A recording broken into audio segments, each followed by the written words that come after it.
আসসালামু আলাইকুম বন্ধুরা, আজকে আমি আবার একটা নতুন রান্নার ভিডিও নিয়ে আপনাদের সামনে আজকে আমি লাল শাক আর চিংড়ি মাছ দিয়ে একটা নতুন দুর্দান্ত রেসিপি বানাবো। সেটা আপনারা পুরো দেখুন। যে কড়াইটা আমি বসিয়ে দিয়েছি, কড়াইটা এবার তেল দিয়ে দেব। তেলটা আমার গরম হয়ে গেছে, চিংড়ি মাছগুলো আমি দিয়ে দিয়েছি। এবারে ভালো করে ভেজে নেব। চিংড়ি মাছটা আমার ভাজা হয়ে গেছে। এবার এর মধ্যে পেঁয়াজ কুচি আর লঙ্কা কুচি দিয়ে দেবো। পেঁয়াজ কুচি, লঙ্কা কুচি আর মাছটা আরেকটু ভালো করে ভেজে নেব।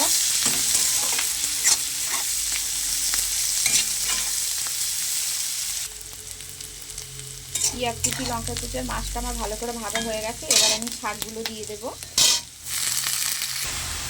এবারে দিয়ে দেবো পরিমাণ মতো লবণ। এবারে দিয়ে দেবো হলুদ। এবারে আমি ভালো করে সব কিছু মিশিয়ে নেবো এবং ভালো করে সব কিছু নেড়ে নেবো। দিয়ে দেবো স্বাদ মতো চিনি।